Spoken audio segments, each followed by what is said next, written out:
Todo mundo se lembra desta cena. Vejam. Da área metropolitana. Pergunta da Júlia. Tá passando mal. Tá passando mal. Por favor, não dá para continuar. O que ficou é que ele desmaiou. Vocês vão ver que em momento nenhum ele desmaia ou ameaça desmaiar. Vejam vocês. Trabalhar em conjunto com os outros municípios da área metropolitana. Pergunta da Júlia. Ó, ele bambeia. Ele bambeia, mas ele não desmaia. Ele está passando, ó. Por favor, não dá para continuar. A boca. Assessores podem, por favor. Os assessores podem, por favor, retirar. A boca seca, a língua tentando buscar saliva, desequilibrado, não consegue se mover.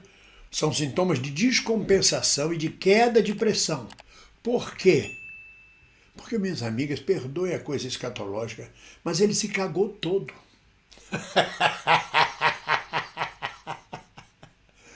Eu digo que é normal isso, o fato da pessoa se cagar toda, mas para o caso de Flávio Bolsonaro é uma vergonha. Para ele e para a família toda, porque é um cagão. Se é fato que o 04, aquele que tem cara de lhama, o Jair Renan Júnior, não se dá bem com ele, até hoje o Jairzinho deve olhar para ele e falar assim, cagão, hein? Se cagou todo. Deve ser um motivo de pancadaria dentro da família até hoje, essa situação. E o mais engraçado é a pergunta da Jurema. A Jurema é uma entidade de Umbanda. É como se uma entidade fizesse uma pergunta a Flávio Bolsonaro. A presença da Jurema é tão forte nos encostos dele que ele começa a passar mal. Mas eu estava lá, eu estava na segunda fila, foi no Teatro Casa Grande, no Rio de Janeiro. Eu estava sentado na segunda fila, bem de frente a ele, na mesma distância que eu estou, talvez, desta câmera. Estava muito perto, vendo de perto. Ele não passou mal por simplesmente passar mal. O que houve é que Flávio Bolsonaro se borrou dos pés à cabeça. E ele não conseguia falar porque ele não sabia, com todo respeito, embora tenha um lado cômico.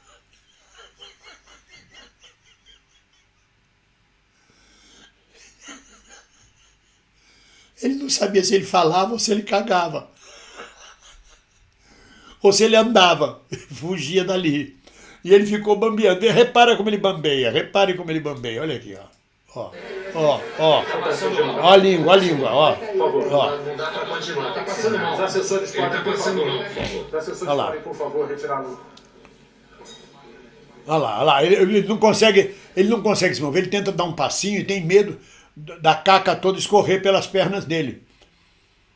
Eu vi isto, eu soube disto, me foi dito pelos funcionários do próprio teatro à época. Como eu sou um homem de teatro, quando eu saí do palco, da plateia, fui lá atrás para ver o que era se passava, os funcionários me disseram, seu bem-vindo, ele se cagou todo.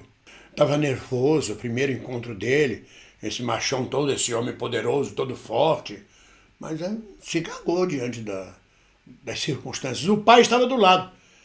Ele está aqui, do lado de cá, aqui, ó, na beirada era a escada lateral do palco, o pai estava lá atento. O pai estava atento. E eu vi tudo isso. Então não tem esse papo de que ele desmaiou. Mas o pior foi a atitude de Bolsonaro com Jandira Fegali. Jandira é médica, era a pessoa que estava ao lado dele, foi quem amparou segurando o braço dele. Ela é obrigação dela, inclusive, como médica. Se tem uma pessoa passando mal, ela amparar e dar assistência. O Bolsonaro gritou lá da escada. Já naquele tempo era filho da puta. Já naquele tempo, muito antes da eleição, já demonstrava seu caráter raivoso, odioso, filho da puta mesmo, escroto. Assim que Jandira põe a mão nele para ajudar o filho dele, que estava lá se cagando, para ajudar o filho dele que estava lá se perdendo, olha aqui, o Bolsonaro estava nesse canto aqui, ó. Na hora que Jandira põe a mão no filho, ele grita, tira a mão do meu filho, sou comunista! Naquele momento não se tratava de uma questão ideológica, de ser comunista, de ser socialista, de ser de direita. Se tratava de uma questão humanista, de solidariedade humana. E aí o Flávio é retirado, faremos um breve intervalo é para o Flávio sair capengando, todo cagado, e ser retirado para trocar de roupa, para ir embora para casa, uma desgraça total. E a Jandira volta no segundo tempo, no segundo intervalo, para explicar o que tinha acontecido e começa a tomar uma vaia gigantesca. O mais curioso, quem está em casa, que não imagina, é que essa vaia não é espontânea. Cada candidato havia levado uma claque, sobretudo a direita, o MDB, o Novo, os partidos na época que concorreram à eleição prefeitura do Rio de Janeiro, mas levaram claque paga mesmo, paga, era R$5 para cada pessoa para agitar a bandeira, gritar, xingar o candidato adversário, inclusive do lado de fora do teatro. O candidato do MDB, quando saiu, foi hostilizadíssimo. O cara não tinha nada a ver com nada, não tinha nenhuma posição ideológica, não incomodaria ninguém. E sai gritando todo mundo em cima dele. Então as vaias contra a Jandira, vocês vão assistir agora, são vaias pré-fabricadas. E Jandira, como sempre, uma mulher valorosa, me emociona ver a força da Jandira. Recordar isso hoje para mim é muito importante.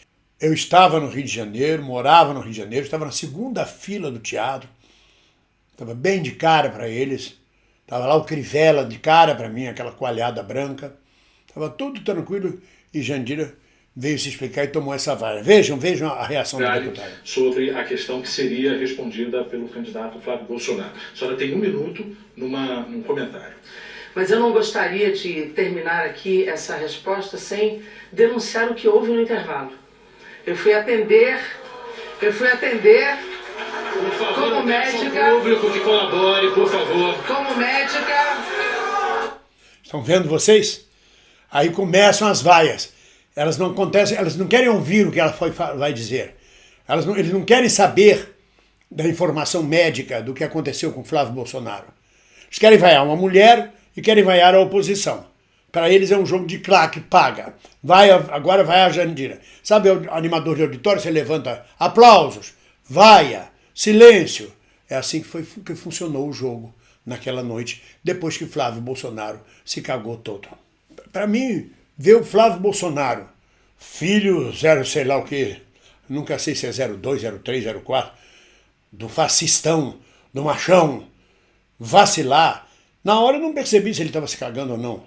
Na hora que eu achei, tá passando mal, todo mundo tá passando mal, mas tá passando mal aonde? O cara tá em pé. O cara só bambeia um pouco, não desmaia, não se apoia no parlatório, não pede socorro, apenas fica meio assim, abobalhado. Ele ficou abobalhado porque ele não conseguia saber se ele cagava ou andava ou falava. E aí tá passando mal, a Jandira pega ele, tira a mão do meu filho, sou comunista. E aí ele vai se arrastando, ele vai arrastando o pé para fora do cenário. Só dá para perceber isso no pequenininho, foi no finzinho do primeiro vídeo. Quer ver ele arrastando o pé, ó? Ó. Por favor, não dá para continuar. Tá passando mal. Os assessores podem, por favor. Ó, ele vai ser retirado, ele arrasta o pé. Ó. Ele diz, não consigo. Vamos então para um breve intervalo. Volta. Não consigo porque tá tudo lá. A obra toda que ele fez. Então, para mim, quando eu vinha saber, ainda naquela noite, que voltei depois para dentro da plateia, para mim foi uma coisa assim, meu Deus do céu. Agora, o fato é que, ao tentar ajudar, a Jandira recebe o grito, tira a mão do meu filho, sua comunista. Isso para mim é inesquecível do ponto de vista da minha memória. Esse momento eleitoral do Rio de Janeiro é inesquecível na minha memória. É isso, meus amigos.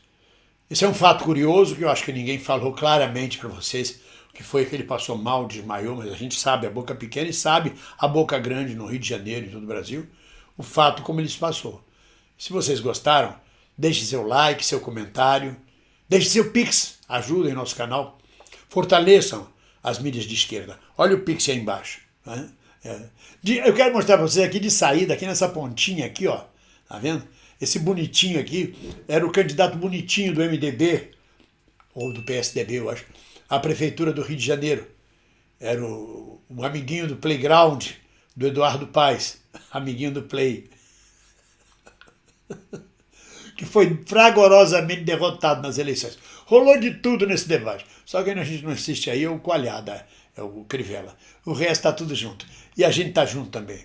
Ninguém solta a mão de ninguém. Um abraço.